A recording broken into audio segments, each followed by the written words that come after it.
ஆத்ம சமர்ப்பணம். ஓம் ஸ்வரூப நிரூபண ஹேதவே ஸ்ரீகுரவே நம.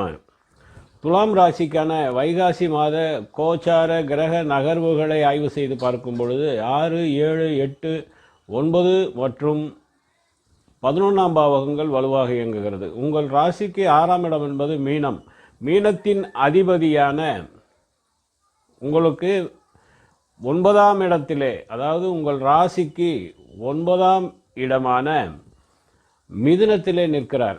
9ஆம் இடம் என்பது நல்ல சிறப்பான ஒரு வியாழ நோக்கம் கொண்ட ஒரு அமைப்பாகும். அப்படி பார்க்கும் பொழுது இந்த 6இன் பாவகம் என்று சொல்லக்கூடியது, காரகத்துவம் என்று சொல்லக்கூடிய அமைப்பை எடுத்து பார்க்கும் பொழுது இந்த ருணரோக சத்ருஸ்தானம், அதாவது நோய் பாதிப்புகளிலிருந்து விடுபடுவீர்கள்.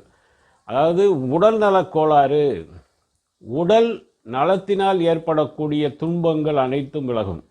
மேலும் கடன் பிரச்சனைகள், கடன் தொல்லைகளால் அவதிப்பட்டவர்கள், கடனை வாங்கிட்டு அதை திருப்பி அடைக்க முடியல அப்படிங்கிற ஒரு வேதனையில் இருப்பவர்களுக்கு அந்த வேதனையும் மாறும். கடன் அடையக்கூடிய ஒரு யோக பலனை தரும். மேலும் எதிரிகளால், சத்ருஸ்தானம் என்று சொல்லக்கூடிய அமைப்பு, எதிரிகளால் இருந்து வந்த பிரச்சனைகள் உங்களை விட்டு விலகும். எதிரிகளால் இருந்து வந்த அனைத்து விதமான தொந்தரவுகள், எதிரிகள் உதிரிகளாவார்கள். எதிரிகள் இருந்த இடம் தெரியாமல் வரைந்து விடுவார்கள். மேலும் இந்த 6ஆம் இடம் என்பது தாயாதிகளின் கலகம், எதிரிகளாலும் ஆயுதத்தாலும் ஏற்படக்கூடிய காயங்கள், இவெல்லாமே சரியாகும். மேலும் இந்த நீரினால் ஏற்படக்கூடிய பயம் மாறும். பிரயாணங்களில் தடங்கள், தடை, தாமதம், எந்த காரியம் எடுத்தாலும் தடங்கள், தடை, தாமதத்தை அனுபவித்தவர்களுக்கு அவை அனைத்தும் மாறும். எடுத்த காரியம் அனைத்தும் வெற்றி ஏற்படும். எடுத்த முயற்சிகள் அனைத்திலுமே வெற்றி ஏற்படக்கூடிய அமைப்பை தரும். மேலும் இந்த நீதித்துறை சார்ந்தவர்கள், நீதிபதிகளாக இருப்பவர்கள், அர்ச்சகர்கள், மேலும் மத போதகர்கள், இந்த அமைப்பிலே ஒரு வேலை செய்யக்கூடியவர்கள், அதுக்கு அடுத்தபடியாக பார்த்தீங்கன்னா வட்டி தொழில், பொருளாதாரத்துறை, மேலும் இந்த குரு சம்பந்தமான அமைப்பில் இருக்கக்கூடியவர்கள் அனைவருக்குமே நல்ல யோக பலனை தரக்கூடிய இந்த மாதமாகும். மேலும் பார்த்தீங்கன்னா இந்த 7ஆம் பாவகம் இயங்குகிறது. 7ஆம் பாவங்கிறது கலத்திரஸ்தானம். உங்கள் ராசிக்கு கலத்திரஸ்தானத்திலே உங்கள் ராசிநாதனாகிய சுக்கிரன் நிற்கிறார். அப்போது இந்த சுக்கிரன் 7ஆம் இடத்துல நிற்பதனாலே கணவன் மனைவி உறவு மிகவும் இணக்கமாக மாறக்கூடிய அமைப்பு. இதற்கு முன்பு கணவன் மனைவி உறவிலே சிறு சிறு சண்டைகள், விரிசல்கள், பிரச்சனைகள், இருவரும் பிரிந்திருப்பது போன்ற அமைப்பில் இருப்பவர்கள் இணையக்கூடிய யோக பலனை தரும். மேலும் பெண்களால் வருமானம் அதிக அளவில் ஈட்டக்கூடிய அமைப்பை தரும். பெண்களால் வரக்கூடிய யோகம், அது மனைவியாலும் உங்களுக்கு நிறைய தனவரவு கிடைக்கப்பெறும். மேலும் இந்த 7ஆம் இடம்ங்கிறது கூட்டு தொழில் செய்பவர்களுக்கு நல்ல யோக பலன் தரக்கூடிய அமைப்பு. போக சக்தி கிடைக்கும். நீங்கள் செய்யக்கூடிய ஒவ்வொரு வேலைக்குமே உங்களுக்கு வெகுமதிகள் கிடைக்கப்பெறும். உறவினர்கள், நண்பர்களால் உங்களுக்கு நிறைய பலன்கள் கிடைக்கும். அதாவது உறவினர்களாலும் நண்பர்களாலும் உங்களுக்கு அந்யோன்யமான அமைப்பு மட்டுமில்லாமல் அவர்களுடைய உதவி கிடைக்கப்பெற்று நல்ல யோக பலனையும் தரும். அதே மட்டுமல்லாமல் அட்டமஸ்தானம் என்று சொல்லக்கூடிய 8ஆம் பாவகமே இயங்குகிறது. இந்த 8 அதிபதியும் அதே உங்களுடைய ராசி அதிபதி சுக்கிரன். அந்த 8இன் பதி 7இல் நிற்கிறதுனால உங்களுக்கு வழக்கு விவகாரங்கள் தீர்வு கிடைக்கப்பெறும். அதாவது நீதிமன்ற வழக்காக இருந்தாலும் சரி, இந்த வழக்கு விவகாரங்கள், பிரச்சனைகள், காரிய தடங்கல்கள், காரிய தடை, காரிய தாமதம், மெதுவான போக்கு அப்படிங்கிற மாதிரியான அமைப்பு எல்லாமே மாறும். அதாவது ஒரு தீராத கவலை, அந்த கவலை உங்களுக்கு மாறும்.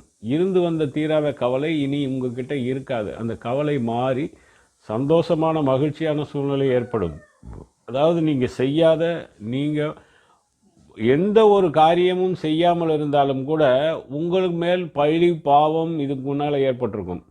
நீங்கள் யாரோ செஞ்ச காரியத்திற்கான பழியையும் பாவத்தையும் நீங்கள் சுமந்து கொண்டிருக்கக்கூடிய அமைப்பில் இருப்பவர்களுக்கு இந்த காலகட்டத்தில் அந்த பழி பாவத்திலிருந்து மீண்டு வெளியேறக்கூடிய ஒரு யோகா அமைப்பை காட்டுகிறது.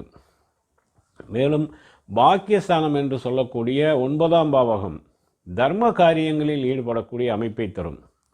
அது மட்டுமல்லாமல் தந்தை வழி சொத்துக்கள் உங்களுக்கு கிடைக்கக்கூடிய அமைப்பை தருகிறது.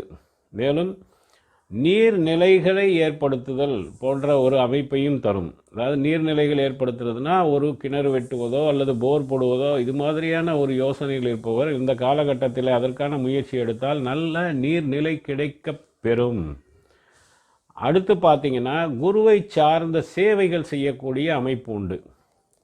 குருவின் மூலம் உபதேசம் பெறக்கூடிய அமைப்பு உண்டு. கோவில் திருப்பணிகளிலே ஈடுபடக்கூடிய அமைப்பை காட்டுகிறது. மேலும் பிரயாணங்கள் உங்களுக்கு இந்த தீர்த்த யாத்திரை பிரயாணங்கள், கோவில்களுக்கு சென்று வரக்கூடிய, கோவில்கள் நடக்கக்கூடிய திருவிழாக்களிலே கலந்து கொள்ளக்கூடிய ஒரு நல்ல யோக பலனையும் தரும். இந்த திருவிழாக்களிலே சென்று கலந்து கொண்டு கேளிக்கை, விளையாட்டு, வேடிக்கை போன்ற விஷயங்களே அதிக அளவில் ஈடுபடக்கூடிய அமைப்பையும் தரும். மேலும் இந்த இளைய உடன்பிறப்புகளால் இருந்து வந்த பிரச்சனைகள், அவர்களால் ஏற்பட்ட விரக்தி, இளைய உடன்பிறப்புகளால் ஏற்பட்டு வந்த மனக்கவலை, அதாவது அவர்களால் பிரச்சனை உங்களுக்கு இல்லைன்னா கூட அவர்களுடைய நிலையை கண்டு அவர்கள் தற்போதைய நிலையை கண்டு வருத்தப்பட்டு கொண்டிருந்தவர்களுக்கு அவர்களுக்கு நல்ல யோக பலன் உங்கள் மூலம் கிடைக்கப்பெற்று நல்ல மாற்றத்தை தரும். 9க்கு அடுத்தபடியாக பார்த்தீங்கன்னா உங்கள் ராசிக்கு 11ஆம் பாவகம் வலுவாக இயங்குகிறது. இந்த வலுவாக 11ஆம் பாவகம் அப்படிங்கிறது சிம்மம். சிம்மத்திலே உபஜயஸ்தானம் என்று சொல்லக்கூடிய அமைப்பு பெற்று கேது பகவான் நிற்கிறார்.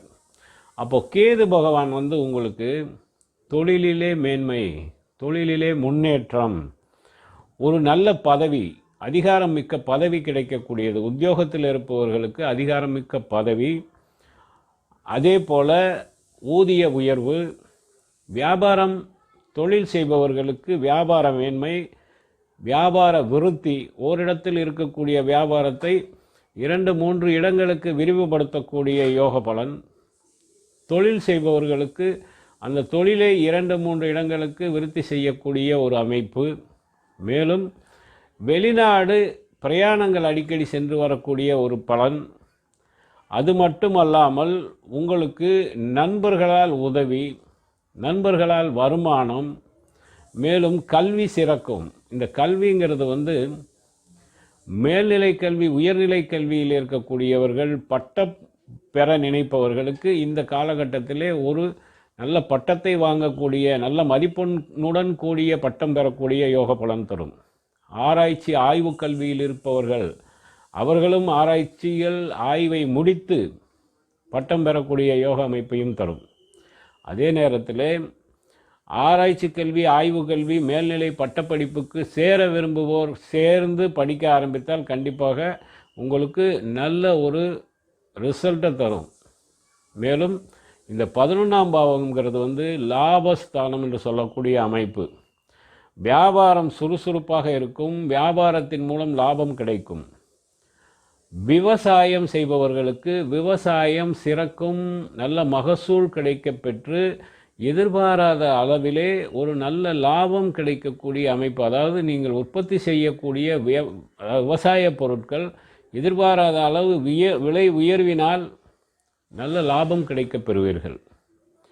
இந்த விவசாயம் மட்டுமல்ல, எந்த தொழிலில் ஈடுபட்டிருந்தாலும் சரி, அதாவது அழகு சார்ந்த தொழில், அதாவது அழகு பொருட்கள் விற்பனை, மேலும் வட்டி தொழில் செய்வது, அரசு உத்தியோகம், மேலும் நிர்வாக பொறுப்பில் இருப்பது, தரகு தொழில் செய்வது, மேலும் இந்த பெண்களுக்கான அழகு நிலையங்கள் நடத்துவது, இது மாதிரியான தொழில்கள் செய்பவர்களுக்கு, அரசு சம்பந்தமான அரசு தொடர்புள்ள அனைத்து விதமான தொழில்களிலும் ஈடுபட்டிருப்பவர்களுக்கும் நல்ல யோக பலனையும் லாபத்தையும் முன்னேற்றத்தையும் தரக்கூடிய அமைப்பை தரும். தங்க நகைக்கடை செய்பவர்களுக்கு நல்ல யோக பலன் கிடைக்கும். நகைக்கடை வைத்திருப்பவர்கள் மற்றும் மாணிக்க கற்கள் விற்பனை செய்பவர்கள், அதே போல் வைரூரிய விற்பனையில் ஈடுபடக்கூடியவர்கள், இது மாதிரியான இந்த கால்நடை வளர்த்தல் விற்பனை இருக்கு இல்லையா, அந்த இதில் நாய் விற்பனை சிறப்பாக இருக்கும். கால்நடை வளர்ப்பு விற்பனை அனைத்துமே சிறப்பான ஒரு நல்ல யோக பலனை தரும்.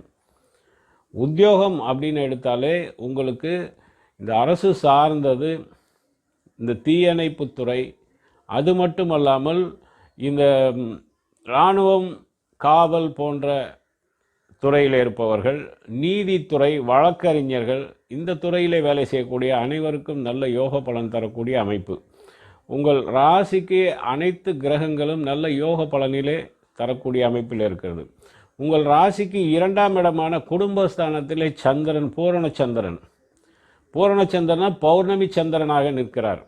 அப்போது உங்களுக்கு தனம் வரவு குறைவு இருக்காது, குடும்பத்தில் மகிழ்ச்சிக்கு குறைவு இருக்காது. இதுக்கு முன்பாக நீங்கள் மறுத்து பேசுவது, எதிர்த்து பேசுவது, எதிர்வாதம் செய்வது போன்ற வினைகளில் நீங்கள் ஈடுபட்டிருந்தீங்கன்னா இப்போது அது எல்லாமே மாறி உங்கள் பேச்சிலே இனிமை இருக்கும். காரிய சாதனைக்கான பேச்சு இருக்கும், காரியம் முடிவுக்கான பேச்சுகள் இருக்கும். அப்போது நீங்கள் எந்த ஒரு வேலை செஞ்சாலும் அது உங்களுக்கு சாதகமாக முடியக்கூடிய, வெற்றியை தரக்கூடிய ஒரு அமைப்பையே காட்டுகிறது.